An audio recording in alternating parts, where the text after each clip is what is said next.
Resumo do Estatuto dos Servidores de Pernambuco para o Cefasper. Olá, pessoal, como vocês estão? Hoje falaremos um pouco sobre a Lei nº 6.123 de 1968, que dispõe sobre o regime jurídico dos funcionários públicos civis do Estado de Pernambuco. Um regime jurídico, ou estatuto, regula a relação entre servidores e a administração pública. Ele estabelecerá um conjunto de regras, direitos, deveres e vedações ao servidor estatutário. O Estatuto dos Servidores de Pernambuco institui o regime jurídico dos funcionários públicos civis do Estado. Sendo assim, ele abrange todos os servidores da administração pública direta, tanto do Poder Executivo, Legislativo e do Judiciário, bem como autarquias e fundações públicas. Por ser um regime estatutário, não é aplicável aos empregados públicos sob regime seletista, pois, tais empregados, em regra, atuam nas empresas públicas e sociedades de economia mista que têm personalidade jurídica de direito privado. Além disto, esta lei também não é aplicável aos ocupantes de cargos de natureza militar. Estatuto dos Servidores de Pernambuco para o Cefasper. Provimento. De acordo com o artigo 10 desta lei, os cargos públicos serão providos por e nomeação, segunda promoção, terceira reintegração, quarta aproveitamento, reversão, sexta transferência. Primeiramente, o que vem a ser provimento.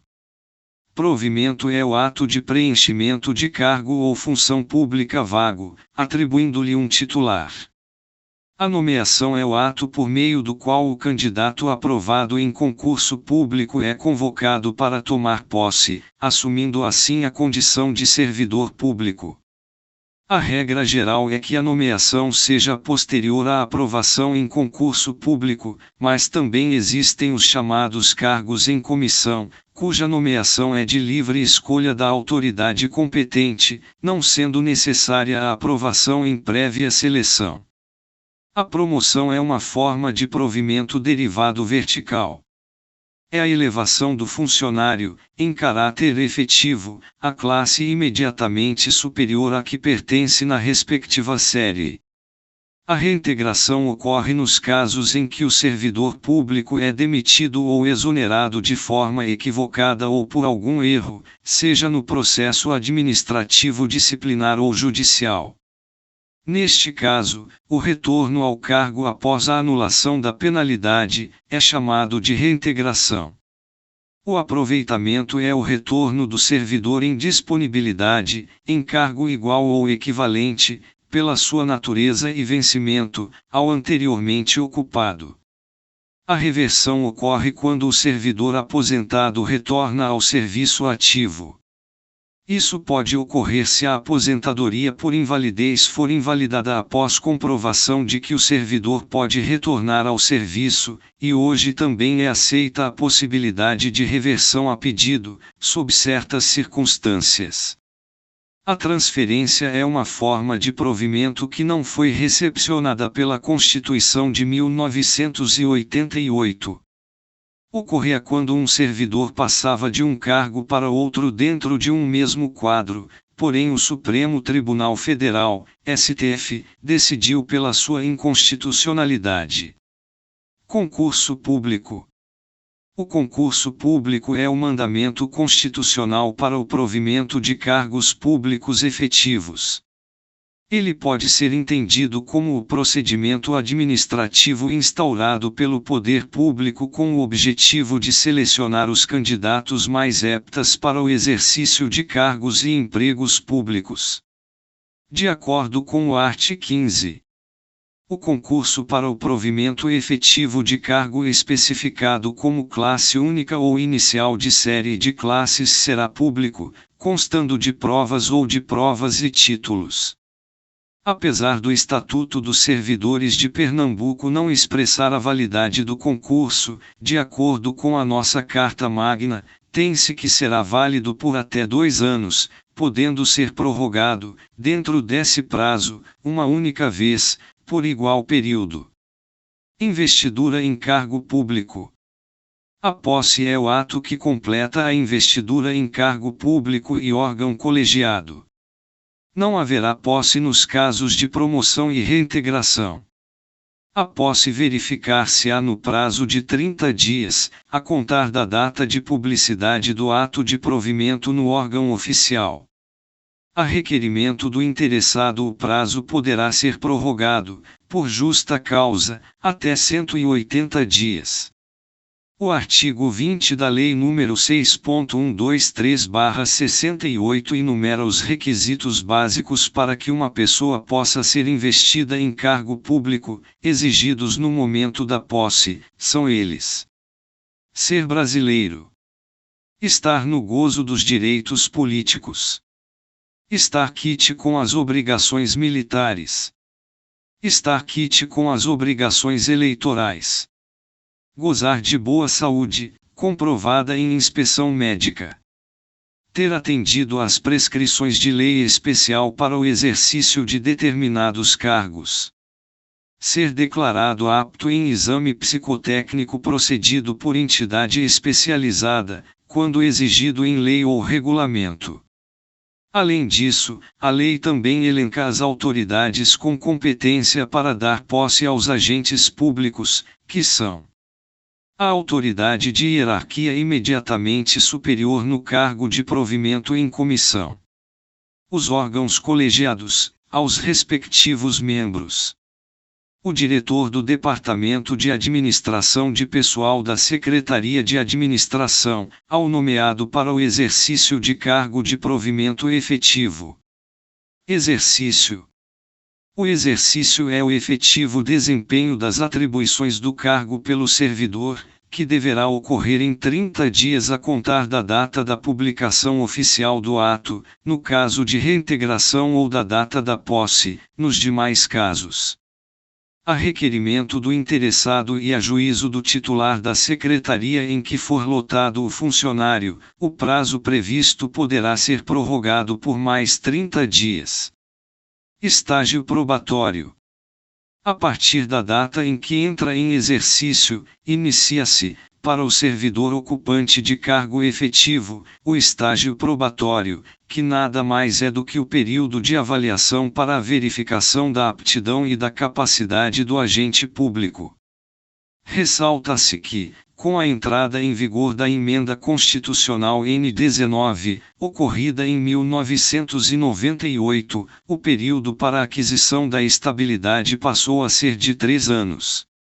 As condições, de acordo com o Estatuto dos Servidores de Pernambuco, para a verificação da aptidão no estágio probatório são as seguintes: a. Idoneidade moral. b. Assiduidade. c. Disciplina. d. Eficiência. Vacância.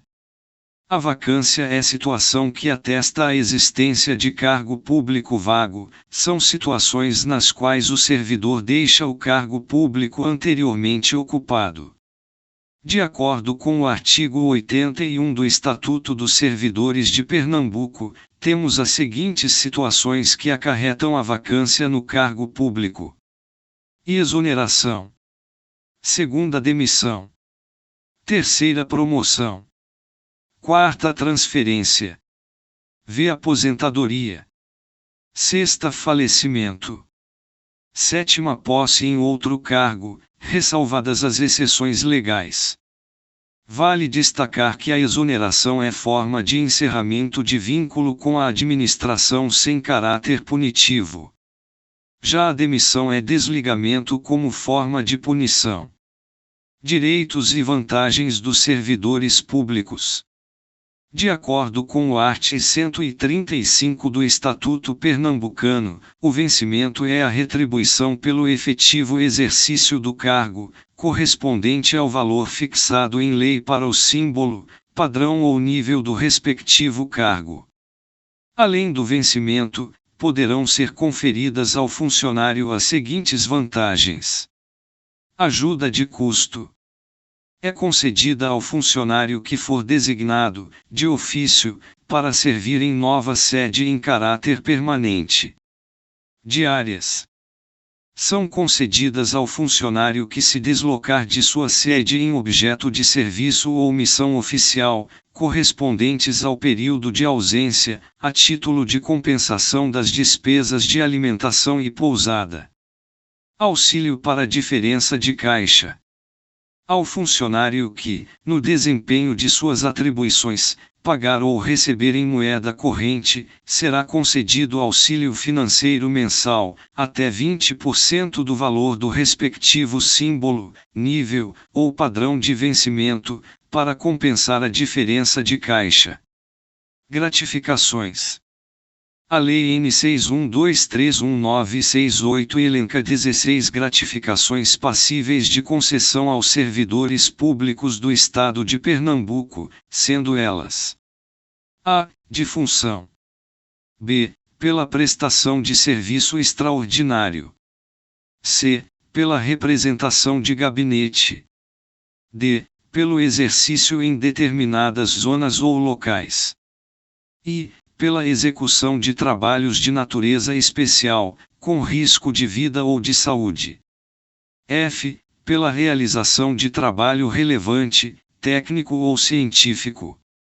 g. Pela participação em órgão de deliberação coletiva. h. Adicional por tempo de serviço. I. Pela participação, como auxiliar ou membro de comissão examinadora de concurso. J. Pela prestação de serviço em regime de tempo complementar ou integral com dedicação exclusiva. K. De produtividade. L. Pela participação em comissão ou grupo de trabalho. M. Por serviço ou estudo fora do país. N. Pela participação em grupo especial de assessoramento técnico. U. Pelo exercício do magistério inclusive em cursos especiais de treinamento de funcionários. P. Por outros encargos previstos em lei ou regulamento. O funcionário terá direito a 30 dias consecutivos de férias por ano, de acordo com a escala organizada pela autoridade competente, somente e depois do primeiro ano de exercício. Licenças. No que se refere às licenças, 7 são as possibilidades estipuladas pelo Estatuto Pernambucano.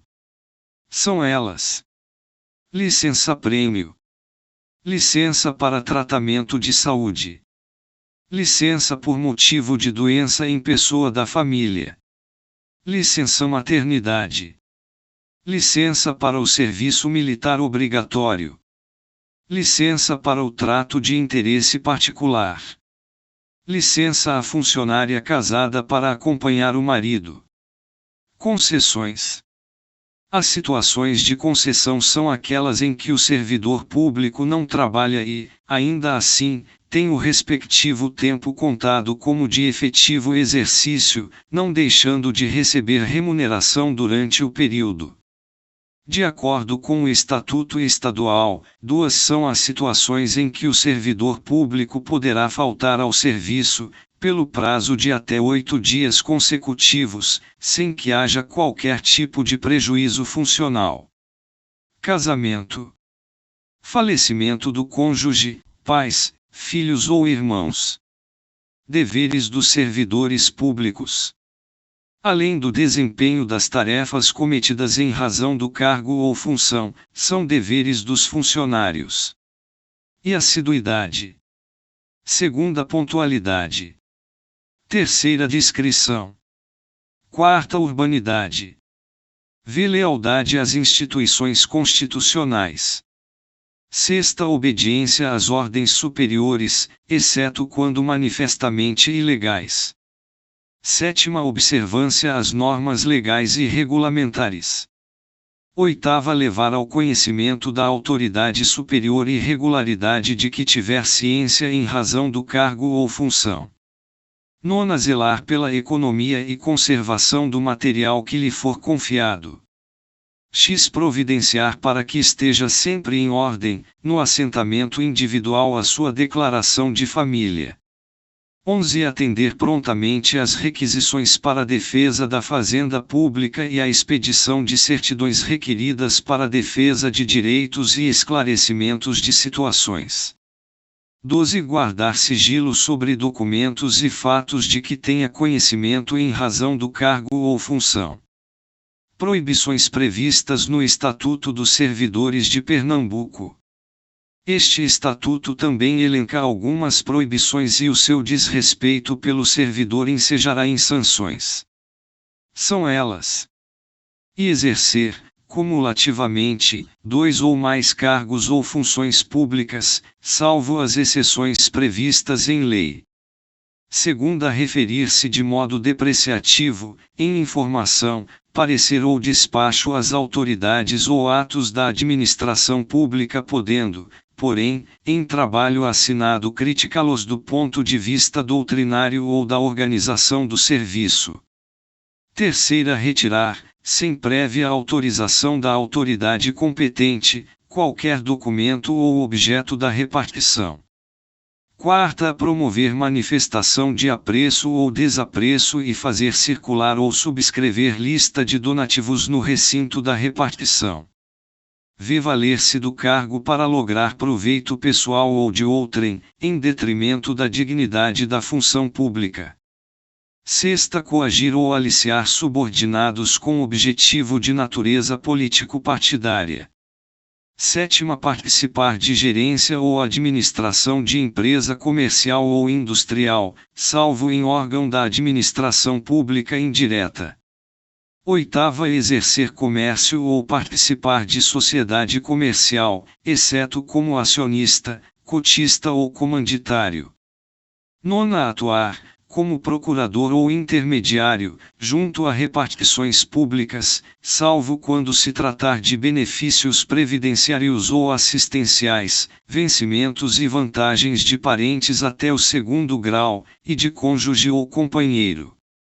X. Praticar usura em qualquer de suas formas. 11. Receber propinas, comissões, presentes ou vantagens de qualquer espécie, em razão do cargo ou função. 12. Cometer a pessoa estranha à repartição, fora dos casos previstos em lei, o desempenho de encargo que lhe competir ou a seus subordinados. 13. Promover direta ou indiretamente a paralisação de serviços públicos ou dela participar. 14. Aceitar comissão, emprego ou pensão de governo estrangeiro, sem prévia autorização do Presidente da República. 15. Celebrar contrato com a administração estadual quando não autorizado em lei ou regulamento. 16. Receber, direta ou indiretamente, remuneração de empresas que mantenham contrato com o órgão ou entidade de sua lotação. Penalidades previstas no Estatuto dos Servidores de Pernambuco. De acordo com as disposições da Lei N. 61231968, 6 são as penalidades que podem ser aplicadas aos agentes públicos regidos pela norma. Irrepreensão. Segunda, multa. Terceira, suspensão. Quarta, destituição de função. V. Demissão. Sexta, cassação de aposentadoria ou disponibilidade. Tratar-se de uma lista taxativa, ou seja, não poderá a autoridade competente inovar e criar uma nova modalidade de penalidade para ser aplicada ao servidor. Na aplicação das penas disciplinares serão consideradas a natureza e a gravidade da infração, os danos que dela provierem para o serviço público e os antecedentes do funcionário. Conforme o art. 201, a repreensão será aplicada por escrito, nos casos de desobediência ou falta de cumprimento do dever. No caso da destituição de função, terá por fundamento a falta de exação do cumprimento do dever. Suspensão. A suspensão, que não excederá de 30 dias, será aplicada em casos de e falta grave. Segunda, reincidência em falta punível com a pena de repreensão. Terceira, transgressão das seguintes proibições: a. Referir-se de modo depreciativo, em informação, parecer ou despacho às autoridades ou atos da administração pública, podendo, porém, em trabalho assinado criticá-los do ponto de vista doutrinário ou da organização do serviço. b. Retirar, sem previa autorização da autoridade competente, qualquer documento ou objeto da repartição. c. Atuar, como procurador ou intermediário, junto a repartições públicas, salvo quando se tratar de benefícios previdenciários ou assistenciais, vencimentos e vantagens de parentes até o 2º grau, e de cônjuge ou companheiro. d. Cometer a pessoa estranha à repartição, fora dos casos previstos em lei, o desempenho de encargo que lhe competir ou a seus subordinados. Quando houver conveniência para o serviço, a pena de suspensão poderá ser convertida em multa, na base de 50% por dia de vencimento, obrigado o funcionário a permanecer no serviço. Demissão. Já a pena de demissão será aplicada diante dos seguintes casos: e crime contra a administração pública. Segunda, abandono de cargo. Terceira, insubordinação grave em serviço. Quarta, incontinência pública e escandalosa, vício de jogos proibidos e embriaguez habitual. V. Ofensa física à pessoa, quando em serviço, salvo em legítima defesa. Sexta, aplicação irregular dos dinheiros públicos. Sétima, revelação de segredo conhecido em razão do cargo ou função. Oitava, lesão aos cofres públicos e dilapidação do patrimônio estadual. Nona, corrupção passiva nos termos da lei penal. X. Reincidência em falta que deu origem à aplicação da pena de suspensão por 30 dias. 11. Transgressão ao disposto no item I do artigo 194 combinado com o parágrafo único do artigo 192 deste Estatuto. 12. Transgressão ao disposto nos itens V, 6ª, 7ª, 8ª, X, 11, 14, 15 e 16 do art. 194, proibições. 13. Perda da nacionalidade brasileira. 14. 60 dias de falta ao serviço, em período de 12 meses, sem causa justificada, desde que não configure abandono de cargo. 15. Improbidade administrativa. Cassação de aposentadoria ou disponibilidade. A cassação de aposentadoria ou disponibilidade será aplicada nas seguintes hipóteses: e falta punível com a pena de demissão, quando praticada ainda no exercício do cargo ou função. Segunda, aceitação ilegal de cargo ou função pública, provada a má-fé. Terceira, celebração de contrato com a administração estadual quando não autorizada em lei ou regulamento. Quarta, prática de usura em qualquer de suas formas. V. Aceitação, sem prévia autorização do Presidente da República, de comissão, emprego ou pensão de governo estrangeiro. Sexta, perda da nacionalidade brasileira. Considerações finais. Bom, pessoal, chegamos ao final do nosso resumo do Estatuto dos Servidores de Pernambuco. Podemos observar que a Lei nº 6.123/68 traz diversos pontos importantes a respeito do regime jurídico dos servidores, que merecem destaque e podem representar um bom diferencial nos seus estudos para a prova do Cefaspe. Vale ressaltar que este resumo pode servir como um material de apoio e revisão para a prova, mas não como um material de estudo principal. O Estratégia Concursos possui diversos cursos completos a respeito deste assunto para sua preparação. E para a leitura completa deste estatuto, você pode acessar este link. Hoje ficamos por aqui, um grande abraço e bons estudos. Débora Vaz Ferreira. Prepare-se com o melhor material e com quem mais aprova em concursos públicos em todo o país.